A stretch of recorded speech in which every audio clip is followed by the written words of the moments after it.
Hello friend, आप देख रहे हैं लक्ष्य विद्यापीठ यूट्यूब चैनल। आज है दिनांक 29 अक्टूबर 2020 और मैं आप लोग के लिए 29 अक्टूबर 2020 का करंट अफेयर का वीडियो लेके आया हूं। तो वीडियो के लास्ट तक देखिएगा। महत्वपूर्ण प्रश्न आज के वीडियो में है। मैं प्रत्येक वीडियो में 10 प्रश्न रखता हूं और इम्पोर्टेंट प्रश्न जो होते हैं वही आप लोग को इस वीडियो में मिलेंगे। तो वीडियो के लास्ट तक जरूर देखिएगा। अगर आप लोग को पीडीएफ फाइल चाहिए तो नीचे डिस्क्रिप्शन में जाके आप लोग पीडीएफ फाइल वहां से डाउनलोड कर सकते हैं। और अगर आप लोग को किसी दूसरे दिन के करंट अफेयर का पीडीएफ फाइल चाहिए तो नीचे डिस्क्रिप्शन में जाके आप लोग को वहां से व्हाट्सएप ग्रुप का लिंक मिल जाएगा। उस ग्रुप पे जाके आप लोग को जिस दिन का भी करंट अफेयर का पीडीएफ फाइल चाहिए वहां से आप एक मैसेज कर दीजिएगा। वहां से आप लोग को करंट अफेयर का पीडीएफ फाइल प्रोवाइड करा दिया जाएगा। तो चलिए बढ़ते हैं आज के पहले प्रश्न की ओर।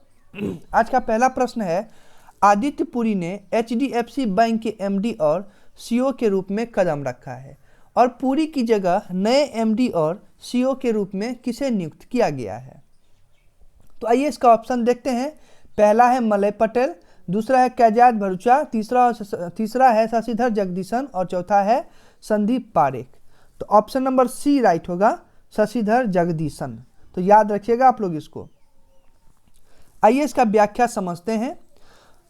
हर एक प्रश्न का व्याख्या आप लोग को मिल जाएगा। उस व्याख्या को आप लोग अच्छे से पढ़ के समझिएगा। खुद से भी आप लोग पढ़ के समझिएगा, क्योंकि अगर आप खुद से पढ़ के समझते हैं तो और आप अच्छे से समझेंगे उसको। एचडीएफसी बैंक के प्रबंध निदेशक और मुख्य कार्यकारी अधिकारी आदित्य पुरी ने भारत के सबसे बड़े निजी क्षेत्र के ऋणदाता के 25 साल के बेहद सफल कैरियर के बाद पद छोड़ दिया है और 27 अक्टूबर 2020 से एचडीएफसी बैंक के नए मुख्य कार्यकारी और प्रबंध निदेशक के रूप में शशिधर जगदीशन को नियुक्त किया गया है। तो याद रखिएगा आप लोग इसको। अगला प्रश्न है, शिपिंग मंत्री श्री मनसुख मंडाविया ने हाल ही में वीओ चिंदबरनार पोर्ट ट्रस्ट की डायरेक्ट पोर्ट एंट्री, जिसका शॉर्ट फॉर्म होता है डीपीई, याद रखिएगा आप लोग, सुविधा का उद्घाटन किया है। यह बंदरगाह कहाँ स्थित है?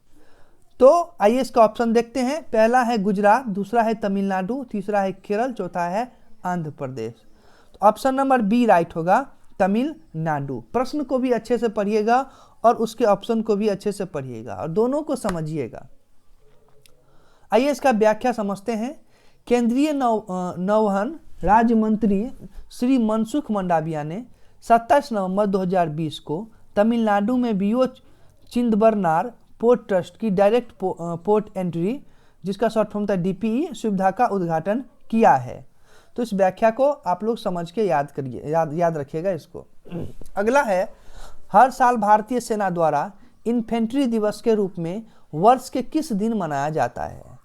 तो पहला है 27 अक्टूबर को या 28 अक्टूबर को या 26 अक्टूबर को या 25 अक्टूबर को। तो ऑप्शन नंबर ए राइट होगा, 27 अक्टूबर को। आइए व्याख्या समझते हैं। व्याख्या में आप लोग को जो भी कंफ्यूजन होगा प्रश्न में और उसके ऑप्शन में सारा क्लियर हो जाता है व्याख्या में। तो व्याख्या को अच्छे समझिए। हर साल 27 अक्टूबर को जम्मू और कश्मीर में भारतीय सेना द्वारा इन्फेंट्री दिवस के रूप में मनाया जाता है। उपनाम चिनार फॉर्म्स के नाम से जाना जाता है। ये जो है सो चिनार कॉर्प्स के नाम से जाना जाता है। चिनार कॉर्प्स ने 27 अक्टूबर 2020 को 74वां इन्फेंट्री दिवस मनाया है। अगला प्रश्न है, अल्फा कॉन्डे को हाल ही में तीसरे कार्यकाल के लिए किस देश के राष्ट्रपति के रूप में फिर से चुना गया है? तो चार ऑप्शन है, सेनेगल, दूसरा है घाना, सियरा लियोन और तीसरा है गिनी। राइट आंसर होगा ऑप्शन नंबर डी, इसका राइट होगा गिनी। गिनी गणराज्य के निवर्तमान राष्ट्रपति अल्फा कोंडे ने विवादास्पद तीसरे कार्यकाल को सुरक्षित करने के लिए 59.5% वोट के साथ देश का राष्ट्रपति चुनाव जीता है। अगला प्रश्न है, सरकार ने श्री गुरु तेग बहादुर की 400वीं जयंती के उपलक्ष्य में एक उच्च स्तरीय समिति का गठन किया है। इस समिति का प्रमुख कौन होता है? तो इस समिति का प्रमुख जो है वो नरेंद्र मोदी जी होते हैं। पहला अमित शाह, राजनाथ सिंह, नरेंद्र मोदी और नितिन गडकरी। तो ऑप्शन नंबर सी राइट होगा, नरेंद्र मोदी।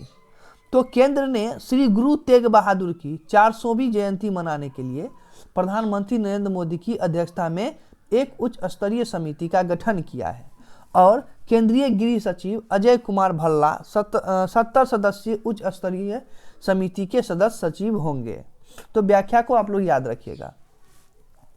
अगला प्रश्न है 27 अक्टूबर 2020 को आयोजित 6वें ब्रिक्स मंच के लिए कौन सा देश था?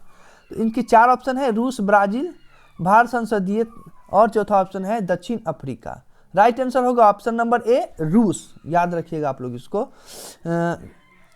6वें ब्रिक्स संसदीय फोरम का आयोजन लगभग 27 अक्टूबर 2020 को व्याचेस्लाव वोलोडिन की अध्यक्षता में किया गया है। अगला प्रश्न है, लुइस एर्स किस देश के राष्ट्रपति चुनाव में हाल ही में राष्ट्रपति चुनाव के लिए नियुक्त हुए हैं? तो 4 ऑप्शन है, उरुग्वे, चिली, पराग्वे और बोलीविया। राइट आंसर होगा ऑप्शन नंबर डी, बोलीविया इसका राइट आंसर होगा। आप लोग इसको अच्छे से याद रखिएगा। अगला इसका व्याख्या देख लेते हैं। 2020 के बोलीवियन आम चुनाव में शानदार जीत के बाद लुइस एर्स को बोलीविया के राष्ट्रपति चुनाव के रूप में चुना गया है। तो आप लोग इसको अच्छे से याद रखिएगा। अगला प्रश्न है, भारत अमेरिका 2+2 मंत्री स्तरीय संवाद वार्षिक कार्यक्रम के किस संस्करण में थे?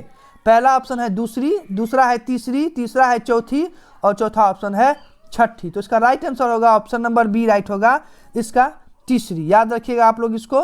आइए इसका व्याख्या समझते हैं। भारत 27 अक्टूबर 2020 को नई दिल्ली में हैदराबाद हाउस में तीसरे भारत अमेरिका 2+2 मंत्री स्तरीय संवाद की मेजबानी कर रहा है। तो इसको आप लोग याद रखिएगा अच्छे से। अगला प्रश्न है, जनजातीय मामलों के मंत्रालय ने 2 कल्याणकारी केंद्रों यानी COE को शुरू करने के लिए आर्ट ऑफ लिविंग, जिसका शॉर्ट फॉर्म था AOL यानी आर्ट ऑफ लिविंग फाउंडेशन के साथ समझौता किया है।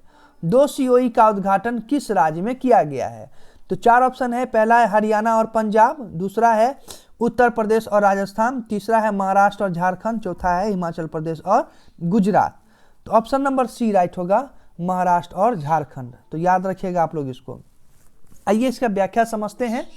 जनजातीय मामलों के केंद्रीय मंत्री श्री अर्जुन मुंडा ने जनजातीय मामलों के मंत्रालय यानी MOTA और आर्ट ऑफ लिविंग यानी AOL के बीच एक सहयोग में जनजातीय कल्याण के लिए 2 उत्कृष्टता केंद्र यानी COE का शुभारंभ किया है।